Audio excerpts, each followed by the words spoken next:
Hello student, welcome to my YouTube channel RK study.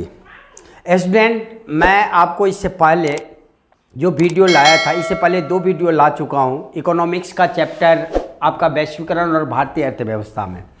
पहला video तो मेरा पूरा डिफाइन किए थे एनसीईआरटी से।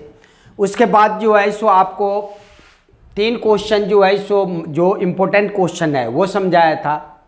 अब आपके बीच में 4 क्वेश्चन मैं लेके आया हूँ जो बहुत बार पूछा गया है। आपको हम पहले भी बोले थे कि इसके अलावा आपको क्वेश्चन देखने नहीं है, हम पे भरोसा करके आपको आगे बढ़ने हैं। तो सबसे पहला क्वेश्चन मैं इसमें लाया हूँ, बहुराष्ट्रीय कंपनियां क्या है। तो बहुराष्ट्रीय कंपनी मैं पहले भी आपको समझाया था। बहुराष्ट्रीय कंपनी उस कंपनी को कहते हैं जिसका उत्पादन पे और स्वामित्व एक से अधिक देशों में यदि होती है, उत्पादन पे नियंत्रण और स्वामित्व जो होती है एक से अधिक देशों में होती है, तो हम इसे क्या कहते हैं? बहुराष्ट्रीय कंपनी कहते हैं। बहुराष्ट्रीय कंपनी का मतलब ही है कि उसकी स्वामित्व और उत्पादन एक से अधिक देशों में यदि कंपनी में होती है तो उसे हम क्या कहते हैं? बहुराष्ट्रीय कंपनी कहते हैं। बहुराष्ट्रीय कंपनी क्या करती है? अपनी जो उत्पादन सामग्री जो स्थापित करती है वो वहीं स्थापित करती है जहाँ पे परिवहन की सुविधा हो, जहाँ पे सस्ते श्रमिक उसे मिल जाए, जहाँ बाजार की सुविधा हो, वहाँ पे वो अपना जो है सो क्या करती है? संयंत्र स्थापित करती है। इस प्रकार जो है सो बहुराष्ट्रीय कंपनी अधिक से अधिक लाभ कमाने के लिए वो क्या करती है? कम से कम लागत पर सामान जो है सो उसे बन जाए, इसके लिए वो जो है सो क्या करती है? वहीं पे अपना संयंत्र स्थापित करती है जहाँ पे उसको सस्ते श्रमिक मिल जाए, परिवहन की सुविधा हो, बाजार के लिए भी दूर जाना न पड़े। इस प्रकार वो वहाँ पे संयंत्र स्थापित करती है। इस प्रकार बहुराष्ट्रीय कंपनी का मतलब ही हो गया कि उत्पादन पर और स्वामित्व पर एक से अधिक देशों में यदि कंपनी में यदि उसका नियंत्रण है, उसे ही हम कहते हैं बहुराष्ट्रीय कंपनी, या आप बोल सकते हो एमएनसी कंपनी। नेक्स्ट क्वेश्चन जो है सो आपका है, सेज क्या है? तो says SEZ special economic zone, इसे विशेष आर्थिक क्षेत्र भी कहते हैं। हम एनसीईआरटी में आपको पढ़ाए थे क्या होता है विशेष आर्थिक क्षेत्र। विशेष आर्थिक क्षेत्र का मतलब ही है कि वहाँ पे सरकार जो है सो क्या करती है?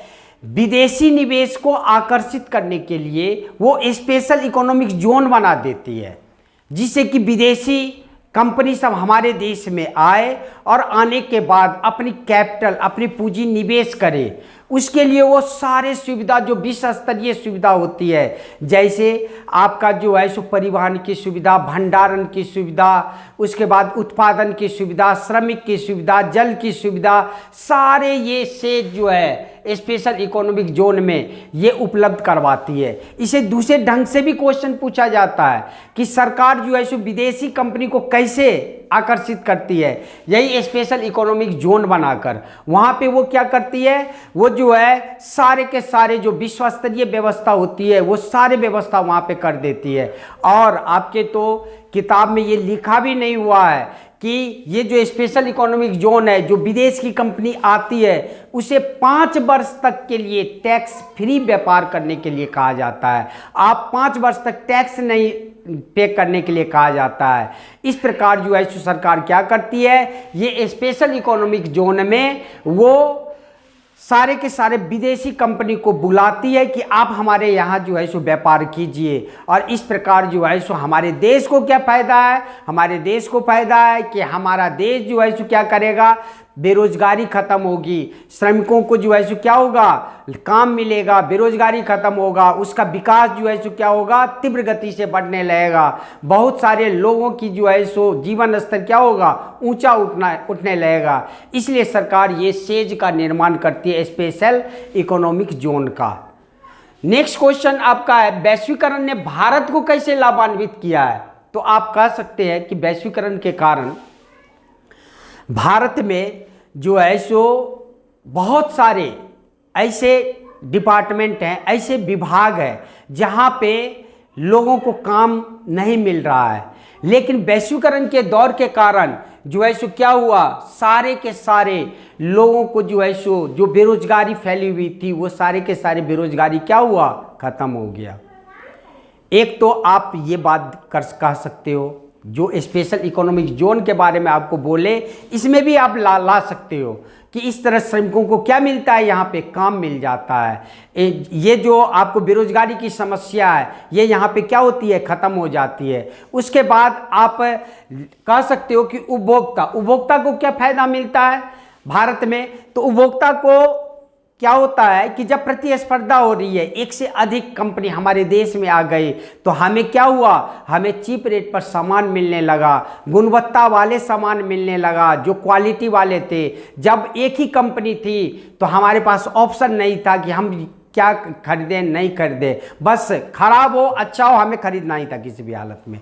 उपभोक्ता के पास कोई ऑप्शन नहीं था और जो प्राइस में वो बेच रहा है वही प्राइस में हमें खरीदना पड़ता था। लेकिन आज के समय में क्या हुआ, वैश्वीकरण के कारण भारत को बहुत ज़्यादा लाभ हुआ, खास करके उपभोक्ता को ये लाभ हुआ कि कंपनी आपस में प्रतिस्पर्धा कर रही है, क्वालिटी अच्छे से अच्छे ला रही है और उसका कॉस्ट क्या कर रही है, कम से कम करती जा रही है। क्यों? क्योंकि एक कंपनी यदि कॉस्ट कम किया तो दूसरी कंपनी भी कॉस्ट कम करेगा, एक कंपनी क्वालिटी को बढ़ाएगा तो दूसरी कंपनी भी क्वालिटी को बढ़ाएगा। इसमें फायदा किसको है, इसमें फायदा है आपको उपभोक्ता को। उत्पादक को क्या फायदा है, उत्पादक, आप दूसरा पॉइंट आप उत्पादक को ले लो, कैसे भारत के उत्पादक को फायदा है, क्या होता है आपको पहले भी हम बताएं। वैश्वीकरण के कारण जो एमएनसी कंपनी है, जो बहुराष्ट्रीय कंपनी है, वो क्या करता है, उत्पादक के साथ मिल जाती है, पार्टनरशिप कर लेती है और पार्टनरशिप करने के कारण उस उत्पादक को क्या होता है, नए नए टेक्नोलॉजी मिल जाता है, इससे उत्पादन स्तर क्या होता है, बढ़ जाता है। और इस प्रकार जो है सो उत्पादक भी जो है सो लाभान्वित होना चालू हो जाता है। क्यों? पहले उसके पास टेक्नोलॉजी नहीं था, प्रौद्योगिकी नहीं था, जिसके कारण जो है सो क्या हो रहा था, वो उत्पादन की क्षमता को बढ़ा नहीं रहा था। लेकिन पार्टनरशिप कर देने के कारण क्या हुआ, उत्पादक को नए नए टेक्नोलॉजी मिल गया, जिसके कारण जो है सो उसकी उत्पादन क्षमता क्या हुआ, बढ़ गया। इस प्रकार आप नेक्स्ट पॉइंट भी कह सकते हो इसमें, जैसे श्रमिकों की स्थिति और जो है सो वैश्वीकरण के कारण भारत में जो है सो लाभान्वित हो रहा है। कैसे? श्रमिक को रोजगार मिल गया, रोजगार मिलने के कारण उसकी जीवन स्तर क्या हुआ, ऊंचा हो गया। इस प्रकार बेरोजगारी खत्म हो गई। इस प्रकार आप कह सकते हो कि वैश्वीकरण ने भारत को कैसे लाभान्वित किया। अब नेक्स्ट क्वेश्चन है, बताइए कि वैश्वीकरण को कैसे न्याय संगत बनाया जा सकता है। न्याय संगत, हम आपको इससे पहले बताए थे इस चैप्टर में, न्याय संगत का मतलब क्या होता है, सभी के साथ एक जैसा व्यवहार करना। और एक जैसा व्यवहार कब होगा, वैश्वीकरण के दौर में, जब आपको सरकार श्रमिक पर जो कानून है अच्छे लाने की कोशिश करेगा। श्रमिक की स्थिति क्या है, बहुत ज़्यादा खराब है। जो एमएनसी कंपनी है, बहुराष्ट्रीय कंपनी है, वो क्या करती है, श्रमिकों से ज़्यादा काम करवा रही है और काम करवाने के बाद उसको उस हिसाब से पैसा नहीं दिया जा रहा है। इसीलिए सरकार को क्या करनी चाहिए, न्याय संगत करनी चाहिए। उसके लिए श्रमिक कानून लाना चाहिए और श्रमिक कानून लाने के कारण क्या होगा, श्रमिकों की स्थिति अच्छी होने लगेगी। और सरकार को भेदभाव जो किया जाता है, जो अमीर गरीब फिर जो है सो जो नीचे तबके के लोग हैं, उसके लिए भी कानून बनानी चाहिए, जिससे कि उन लोगों की जीवन स्तर भी जो है सो क्या हो, ऊंचा हो, उसको लिमिटेड काम करने का मौका मिले, उसे दबाव में आकर काम नहीं करने दिया जाए। इस प्रकार जो है सो आपको सरकार श्रमिक कानून लाकर न्याय संगत कर सकती है। नेक्स्ट पॉइंट आप कह सकते हो कि जो उत्पादक छोटे स्तर पे है, उनको जो है सो ज़्यादा से ज़्यादा जो है सो सरकार के द्वारा मदद दिया जाना चाहिए। इससे भी जो है सो क्या होगा, न्याय संगत होगा।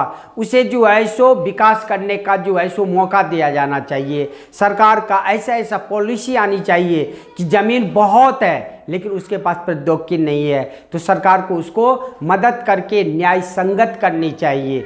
नेक्स्ट पॉइंट आप कह सकते हो कि यदि प्रतिस्पर्धा हो रही है और सरकार देख रही है कि हमारे देश की कंपनी प्रतिस्पर्धा नहीं कर रही है, तो एक ऐसा कानून लाए थोड़े ही समय के लिए लेके आए, लेकिन ऐसा लाए कि ये जो उदारीकरण 1991 में आया उसको जो है सो थोड़ा अवरोधक का काम करे, जिससे कि विदेशी कंपनी हमारे देश में तब तक नहीं आए जब तक हमारी देश की कंपनी प्रतिस्पर्धा करने लायक ना हो जाए।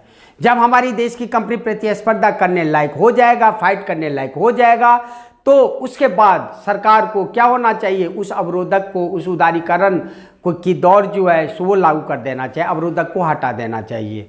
इस प्रकार सरकार न्यायसंगत कर सकती है। इस प्रकार इसे वीडियो में मैं आपको 4 जो है सो क्वेश्चन बताया हूँ। बहुत से बहुत 2 क्वेश्चन और मैं आपको बताऊंगा जो इम्पोर्टेंट होगी। इस प्रकार 4, 3, 7, 2, 9 क्वेश्चन बहुत से बहुत आपको करने होंगे। मेरा गारंटी है कि इससे बाहर क्वेश्चन नहीं आएगी इस चैप्टर में। यदि आपको वीडियो अच्छा लगा हो तो आप लाइक कीजिए, सब्सक्राइब कीजिए। मैं हर वीडियो के लास्ट में मैं ये कह रहा हूँ, करना न करना आपकी मनमर्जी है। यदि आपको अच्छा लगे तो आप ज़रूर लाइक कीजिए, सब्सक्राइब कीजिए। मैं नेक्स्ट वीडियो में मिलता हूँ, तब तक के लिए जय हिंद, जय भारत।